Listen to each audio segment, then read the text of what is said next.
Hello, everyone, and welcome back to Voice Like a Lion podcast. I'm your host, Stephen Pemberton, and today I'm super excited to share with you not only an awesome guy, not only someone who has done some amazing things in this world, but someone that I believe can truly impact you if you're willing to lean in and hear what he has to say. So today I have a good buddy of mine, Robert Nelson, and Robert Nelson is not just someone who he was almost an executive, it sounds like a director at Nike. Not only has he co-founded an amazing brand called Mystic, but he also served us in the military as a Marine. So I'm excited to have you on. Thank you so much for joining me here today, Robert. Yeah, thank you so much for having me. Super stoked for the conversation, and glad we've connected, and we're making it happen. Yeah, and the thing that really interests me, because a lot of times, because I just did another podcast interview not too long ago, most of my podcast interviews are not with other people who have co-founded e-commerce stores. And that's why I was really interested when you reached out, because that's something that, even as we talked about in the past, that's something that's very near and dear to my heart. That's where we started in business. That's what made us a lot of money. And it's a great way that most people don't hear about. Typically, when people are talking about e-com, it's always from one person's point of view. It's usually like the expert, right? And they're saying, this is what you have to do. And this is how you go make $1 zillion on Amazon. And we'll get there. I'm kind of skipping ahead, but I'm just really excited to hear what you have to say, because you go about it in a little different approach, which is going to be really cool for my audience to hear, because mine was all online and yours, you took a different path. But before we get there, I would love if you wouldn't mind sharing. It's like how, and we talked about this right before, but your journey from going into the military, serving, and then transitioning from military to back to civilian life, going into Nike.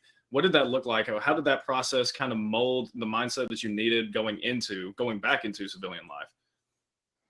Yeah, sure. So just some quick context. When I was an undergrad, I was actually studying finance and history, kind of a weird double track, but one felt more practical than the other. I almost was going to go into this career in banking, but I had like a rare moment, I would say, as a 21-year-old of maturity.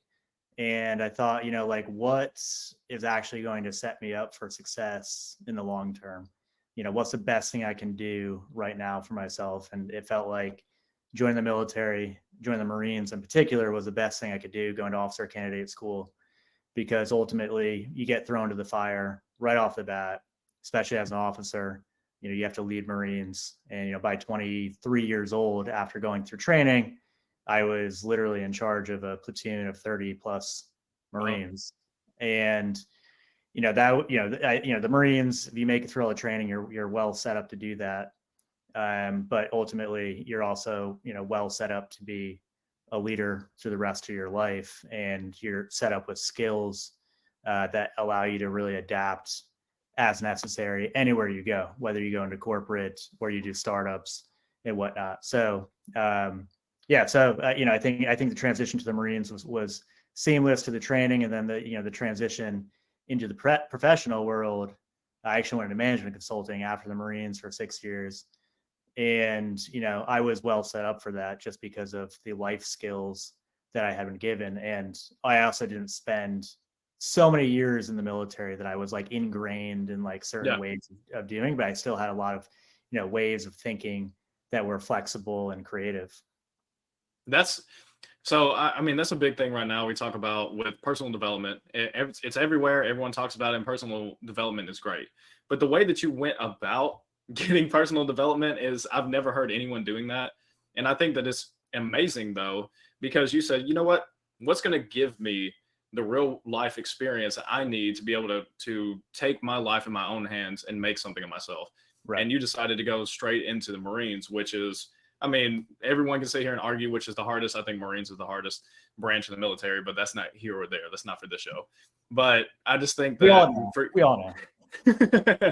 But I just think for you going through that process and then saying, this is what I want to do, and then going into leadership, because you didn't just immediately go to the front lines. You're over a platoon of 30 people. That's quite a bit.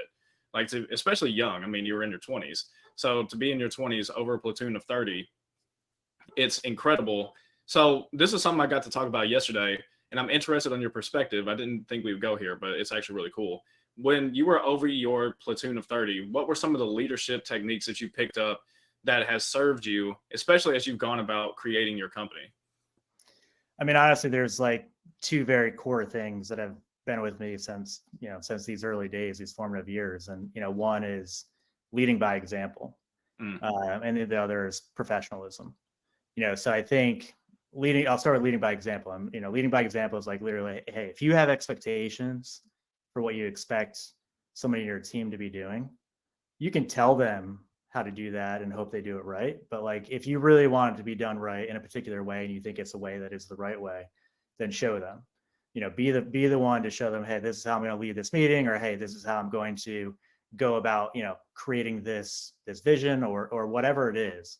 I think if you lead by example first and foremost, then you're going to have better long-term results with your team, and you're going to have people who respect you for not just telling them how to do something, but showing them. So leading by example, I mean, it's a principle that's talked about a lot in the Marines, probably all branches of the military, really in any kind of like leadership discipline. So leading by example, I think, is just like a super, super important principle. And you can take that anywhere you go. And yeah. then this other component of professionalism, it's like, how do you show up every day? How do you treat other people? What is the image that you're presenting? Professionalism is super, super important. And again, it's kind of like one of these intangibles, you can take anywhere you go with you. And it's kind of something, when you see it. And that's another thing that you get from day one in the military. It's about how you dress, how you present yourself, how you speak to others, how you carry yourself. And that's something that every day, as I'm building this new brand, building this company, trying to elevate how we do things in a very professional manner. And I just think that helps to gain respect very quickly. Yeah, that's awesome. So one question that I have, that because most of the people that listen, they're either startups or they're down the road. They're more mid-market brands. So for anyone who is hiring, let's say they have a few employees, or maybe they have quite a few employees, but now they're taking them up the chain. How would you develop high-level talent? And my context behind that is, of course, when you're sitting there and you're leading a platoon, eventually they're going to get different ranks. Eventually they're going to change different positions. And as you are basically, and especially now with being a founder, as you're hiring people, as you're beginning to learn how to delegate, developing talent is really, really important. So what are some of the main tips that you would give someone when it comes to developing talent? Yeah, I mean, developing talent is super, super important. You spend a lot of time doing it. And when you develop talent, you want them to stick around for a long time, because after you've invested in them time and resources, like it's tough when they leave. But yeah, so I think when you're developing talent, I think it's very important to have a regular cadence set in terms of like how often you're going to be checking in with each other, what those check-ins look like, who is somebody preparing an agenda for that, who's responsible for doing that, and having those kind of like weekly or bi-weekly check-ins to talk about kind of like both. It could be things that they're specifically working on, and it could also be things that maybe that they have going on more on the personal side that they're thinking about like growing into. So I think it's really worked for me to always have regular check-ins.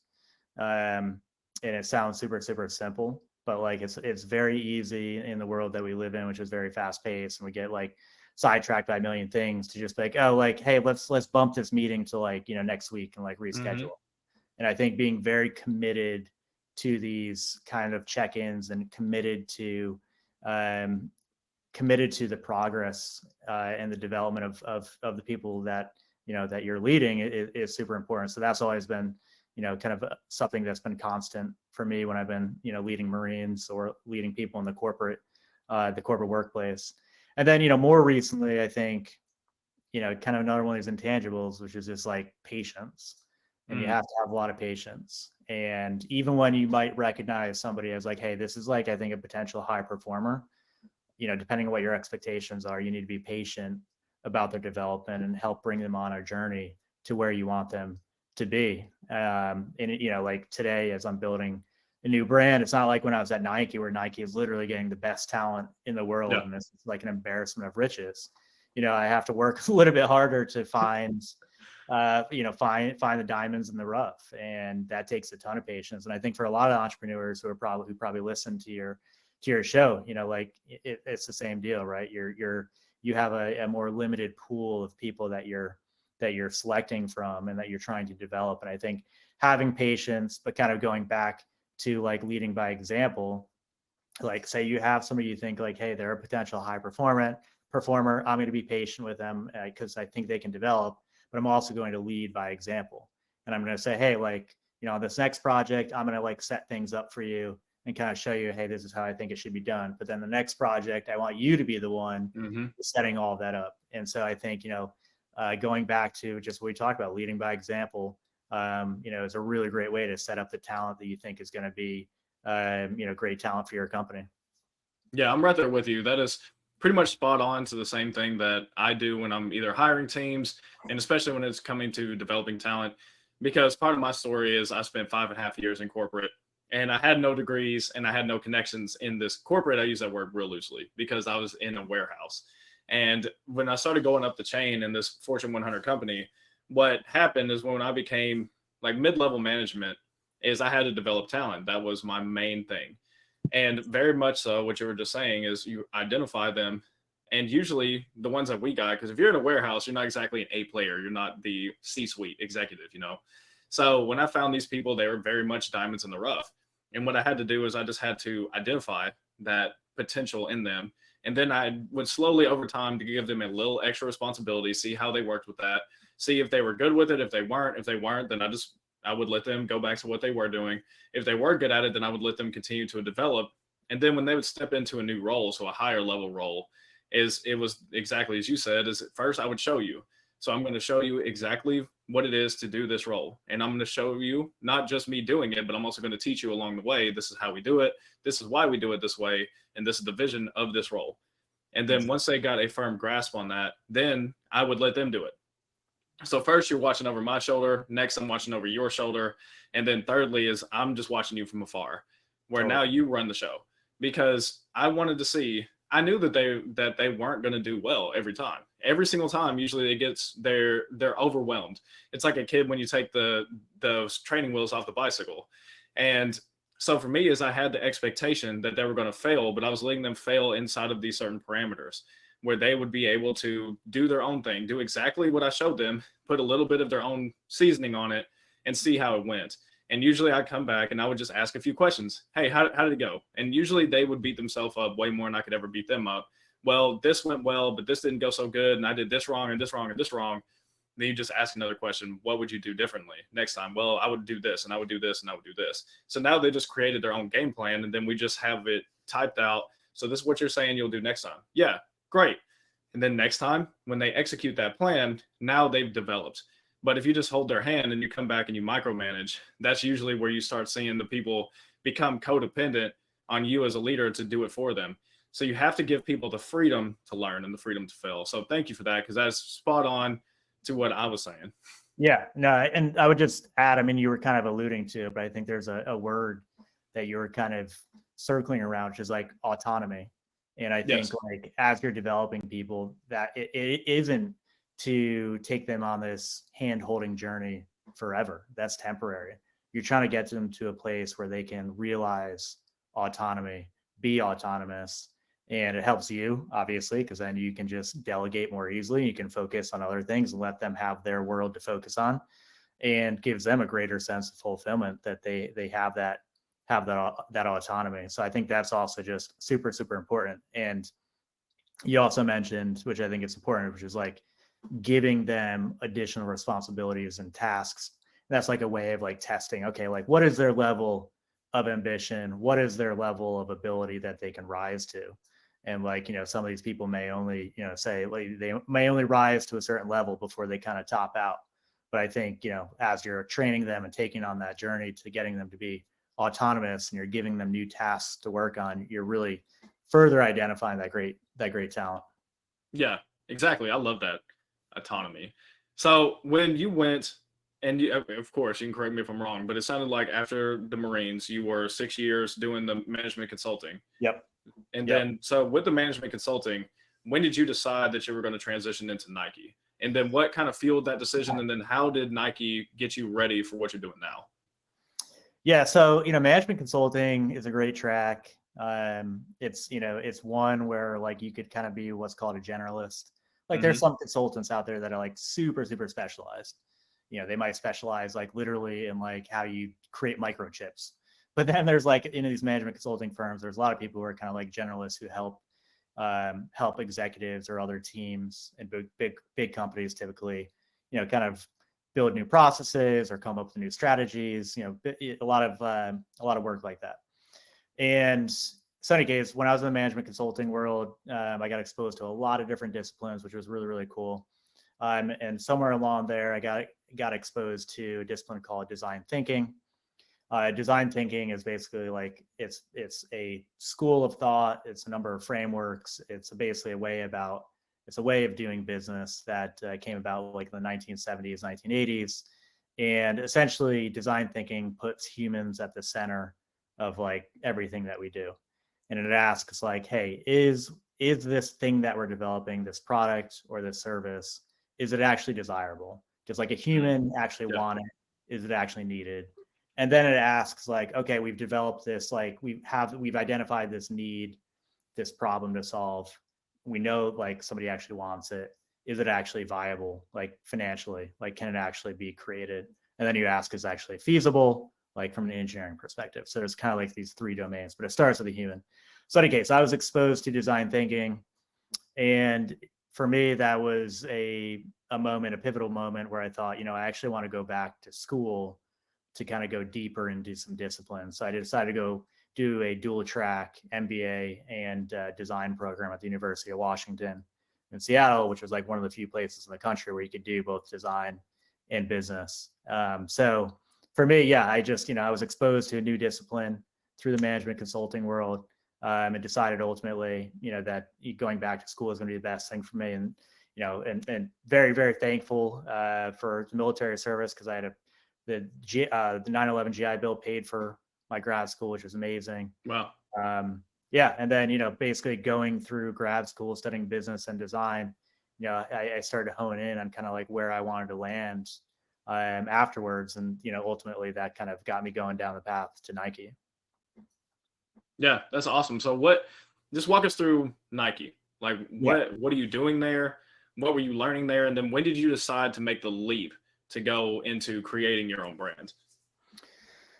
All right. So that was a pretty amazing journey from kind of beginning to end. I was at Nike from 2018 to 2021. And, I got to work across some of the kind of the most like iconic parts of Nike's business. Initially I got to work a lot with design and merchandising, which was really cool. I was actually developing I was kind of like an internal consultant initially, deriving insights in our product creation process to understand like, hey, how do we actually go from like design to production to distribution, and studying that process to see like where we could find efficiencies and find better ways of working. That I think, I got kind of put into that role largely because of the management consulting background that I had. So that was one of the first roles that I had. This, it was broadly called management insights. And then from there, I made a move to our global strategy team. And so the global strategy team at Nike is about 100 or so strategists, and they're kind of spread across the company, helping different parts of the business, working with senior leaders and helping them like create a vision for their team, a strategy for their organization, and then ultimately executing that. So I was in that role for a couple of years. Initially, I was with our Nike digital product team, working with the leaders that basically build and manage everyday Nike.com and Nike app, which are, two parts of the business doing about 10 billion in annual revenue. So I got to see that whole part of the business. And then I transferred from there to our innovation group. So Nike's innovation group, probably one of the most iconic functions in the business, and was working on essentially, building out 3 to 10 year time horizons, different projects with those time horizons, which was super cool, and got to kind of see, what the Nike innovation process looks like. And so it was kind of during that time where I think some of my entrepreneurial desires like were really culminating. And, I had years before first kind of started investing just small amounts, small angel sums in a few startups. The first startup that I invested in was an e-bike company. And then when I was in business school, I invested in this very arcane ceramics membrane company that basically helps to filter clean water. And then there's a couple others along the way as well. Anyway, so as I'm going on this corporate journey that I have after the Marines, I'm seeing the startup world as well. And I knew somewhere along the road that I was going to start my own company. And as I'm sitting in the innovation group at Nike, there's a million ideas floating around. I have a lot of ideas. I'm seeing a lot of ideas come to fruition. And I just thought, hey, I got to make the leap at some point. I have to do it. I built up all these generalist skills, which is something we could talk about. I think generalists are really good at building companies. But I built up all these generalist skills, and the timing just kind of felt right for me to leave. And so I had all these ideas floating around, and I was like, all right, I am leaving Nike in September 2021. I've got these ideas. They don't have to be fully fleshed out, but I'm going to leave and I'm going to do one of them. And I happened to go home to Connecticut, this town in Connecticut called Mystic, Connecticut. And, for context, Mystic is the town itself is becoming a brand. It's a place people want to go to. If anybody's seen the movie Mystic Pizza, it's a famous movie that put Julia Roberts on the map. It's kind of like a cult classic. And it's become a booming town over the last 10 years, become a foodie destination. There's a lot of historic things and some very good shopping. And I was home and I was like, this place is missing something. It's missing the homegrown brands that really represents this place, the culture, the community, the history, the heritage. And if you go to the island of Nantucket, there's a brand out there called Murray's, been around since the 1950s. That's kind of the brand of Nantucket. If you go to Martha's Vineyard, there's a brand called the Black Dog. There's Vineyard Vines, of course, which also started there. And Mystic kind of has some of that vibe, that coastal vibe, but it doesn't have its own brand. And I said, the time is now to do it. And my sister is a designer, so we can combine our skills. And ultimately, it felt like the right time, the right place, had the skill sets to do it. So we decided to mock up some brand designs and logo, some brand guidelines, and got a few hoodies and sweatshirts and t-shirts and started printing some designs, and then launched a pop-up and got great traction, great feedback, very, very, very scrappy. And then a few months later, we had our own retail shop, and of course we were online. Yes. So amazing. It sounds like, honestly, you got the best of the learning world in Nike to get you ready for this. I mean, I'm sitting there, I'm listening to that journey. I'm almost a little jealous because it's wait, you were helping them be able to do basically product research, development, and then how to actually get this thing to market. And then you're sitting there and you're basically in a think tank all day, coming up with great ideas. You're an investor at the same time. As I go, man, this guy was destined for success because of all of these different pressure cookers you were in over that time, over the 3 years that you're at Nike. So this is where it gets interesting. This is what I was really excited to dive into, because for us, for me and my wife, we've always just been all online, and we've helped some brick and mortars come online, and we've done that, and that's great. But you went the opposite direction. You said, hey, you know what I'm gonna do? I'm gonna do a brick and mortar to start. So with brick and mortar, because I don't know this as much, so I'm actually going to be learning from you here, is when you decided, okay, the pop-up is great. The pop-up, we got great traction. When did you decide after that? How soon was it that you decided to get your own retail space? And what did that look like? Did you have to lease it? Did you buy a space? What happened? Yeah, for sure. It is two different worlds as we're learning very rapidly. But yeah, so as we did this pop-up, and I think we just learned so quickly, man, this in-person feedback, it's so immediate, it's so direct, it's so tangible. We can learn very quickly from this. And, it just felt like, yeah, we got to have a brick and mortar. to kind of keep going with that, to keep learning, keep evolving, and kind of have this brand in this place, that represents this place. But also, I mean, very, pragmatically, 85% roughly of US commerce is still brick and mortar. I think, we live in this digital world, obviously, like we're on our phones, on computers all the time. So we think so much is like, we think things are more digital than they are. But even at Nike, Nike a few years ago set a goal of getting to 50% digital revenue. At the time, they were still doing somewhere between 20 to 25%. So even Nike, most of their revenue is still brick and mortar. And so I had that kind of awareness from being on the digital team. And I just thought, I think brick and mortar is an incredible way to really connect with your customer. It's still where people are doing most of their shopping. And yes, there's like greater overhead costs. I mean, you could make some arguments about e-com with shipping costs and whatnot, and how that adds up. But ultimately, yeah, it just felt like for us, like this is a great way to connect with the customer. This is a great way to set a foundation, kind of make this our headquarters, our hub, to then build out from there. And so, yeah, we've been learning a ton about, how you merchandise, of course, in store versus online. Mm-hmm.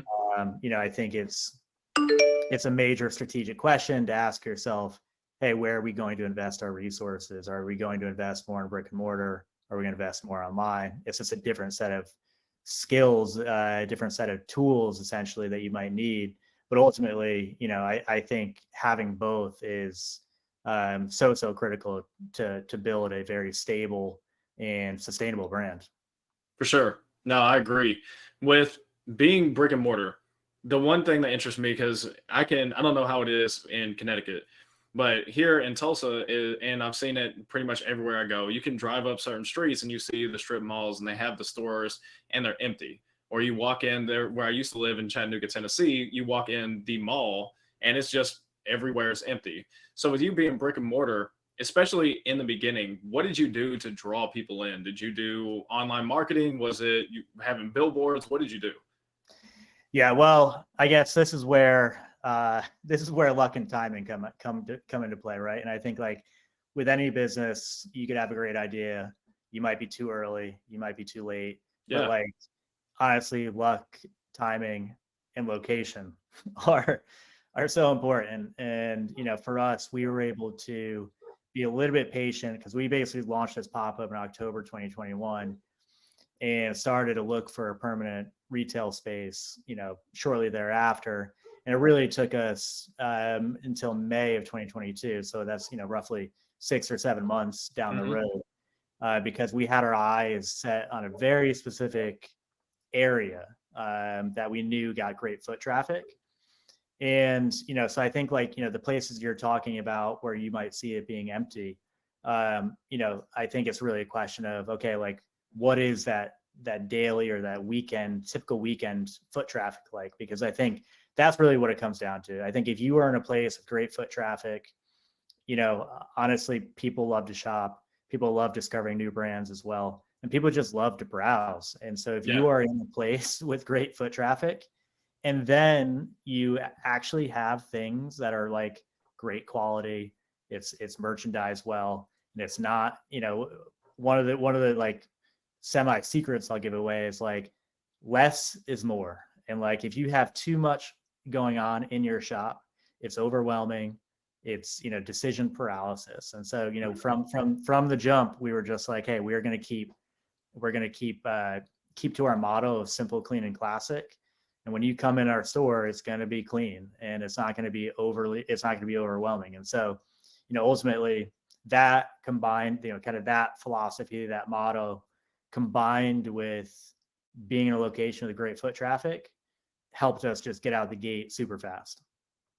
That makes perfect sense. We had the opportunity to talk to the partner for the Chris Kyle Foundation, and for her and for Chris Kyle's widow, is they're working together to launch this jewelry brand. And it had done pretty well, but they just would see spikes and they would see dips. So they came to us for some consulting and we were talking to them about it. And what I noticed was that they just had a ton of stuff. And I just thought, when I'm looking at it all, A, it wasn't high quality, and B, it was too much going on. And I thought, a couple things is when you, so for you is what you did is you leveraged, you not only did you leverage location where foot traffic, yes, but your brand also leverages the entire city. So it's different because if I came in and I had Pemberton shoes, that yes, I could be right next door to you. You're going to get more traffic than me because you are literally speaking to a whole people group. So that was the one thing that we noticed even with her and that foundation was it's like people know who Chris Kyle is. And especially after the movie American Sniper came out, using what like actually leveraging it towards the military, towards the first responders instead of away from them. I said that's easy. It's like that's the low hanging fruit is actually are you speaking to. So even as what you were saying, who you're speaking to with your quality, is your quality good? That because I spoke to someone yesterday and they just launched their e-commerce brands and I was consulting her and she was talking about it's like, you know what I think I'm gonna do? I'm just gonna make it cheap and I'm gonna try to get as many out as possible and I'm gonna do yada yada yada, make all these variants. And I said, no. I said, if you actually want to be successful, scrap that entire plan and go make something really high quality, charge more and make it an experience because that's what you were saying in person is, and that's what gets me to buy. Where I get to walk into something, it could be the same as the store next door, but if it's more of an experience, if the quality is better, the price could be more, and I'm more likely to buy it because I feel like it's something I can keep. It's not cheap; it's something I'm willing to give as a gift. So I'm very excited that you went through and explained that because yes, it's completely two different skill sets, almost digital and physical, but the thought process is very much the same. But the way that you described it for the people who are listening, because there's a gentleman that I know that he has a lot of brick and mortars. Like for him, is he's a real estate investor. So for him, is it's still the same kind of thing. If as a real estate investor, you want to know your foot traffic, you want to know who's around. So even with angel investors that I know and that listen to the show from time to time, is that it's all about traffic. How are you getting them? Is your product high quality? Like one guy, he will not invest unless the product is high quality and that the market is crazy huge. So for me, is that's what's cool listening to your story is this full progression of how you got here and then your thought process behind picking a location, making stuff high quality. And it's just like making an experience that is now growing online. So I'm going to ask you a question I get asked all the time because I'm interested to see what your response is. But where do you see Mystic being in the next 5 years? Yeah, well, we're all about brand growth and shaping a brand identity is super important. I think kind of like going back to this woman you're talking about here consulting with, like I think what she needs to think about is like, what is the brand identity and how do I get people to understand that? Or if you were to create Pemberton shoes, like sure, nobody knows, like it's not a name that anybody knows yet, but I think ultimately if you were to create a brand identity around it, that is what people would then be attracted to. And that takes a long time. So for us, over the next 5 years and beyond, really, it's about, creating a brand identity that resonates with people, obviously, and an identity that, it has its roots in kind of where we were born, but, it transcends the location and becomes just more of like, more of like a bigger thing. It's just it's a feeling. It's an experience. So that's what we're really going to be spending a lot of time doing. We're going to be, also working on growing out our distribution channels. So, today we are brick and mortar, as mentioned. We do want to open more retail locations outside of New England, potentially, which is where we are today. So growing that, a lot of work to do on e-commerce. Again, so many incredible tools and skill sets required for that. Mm-hmm. And so, continuing to mature that. And then, ultimately, which I think is super important, is building out the wholesale. So getting into other retail boutiques, maybe even a Nordstrom or a Bloomingdale's, something like that down the road. But getting into wholesale channels, which of course the margins are different. It's a little bit of a different strategy, but I think that's super important for growing the brand identity, as we talked about. So that's really where we're going to be going. And I think I have a framework in my mind that I'm, starting to build out about essentially building a brand. There's 3 levels to it. You got the foundational level, then you got the intermediate level, then you got the advanced level. And at each level, you have different tools, you have different skill sets, you have different people that you need to have to advance. And so we're still in that foundational level, building out the tools and the skills and the people and the processes that we need to be like, okay, we're ready to graduate to the next level. But in the next 5 years, that is the goal, to get all the way to the top of that ladder, to that advanced level, and just be building, operating, improving continuously, and being a brand that anybody on your show and beyond would recognize. Yeah, dude, that's amazing. Thank you for sharing your story with not only me, but with everyone listening. And as we come to a close here, how can people find you and how can people find your brand? Yeah, no, thank you. So we're primarily on Instagram, so we do a lot of our marketing. Our handle is Just Mystic Brand, one word, obviously. So that's the best place. And then online at justmystic.com, justmystic.com. Awesome. Again, Robert, thank you so much for joining me here. So for everyone who's listening to this, make sure to go give Robert a follow. I know he's on LinkedIn. So hit up Robert on LinkedIn. Make sure to check out their brand, Mystic. They're going to be shaking up and changing things in not only their space, but I feel like the retail and e-commerce space. This dude has an amazing head on his shoulders. You've heard that this whole time. So make sure to follow the journey.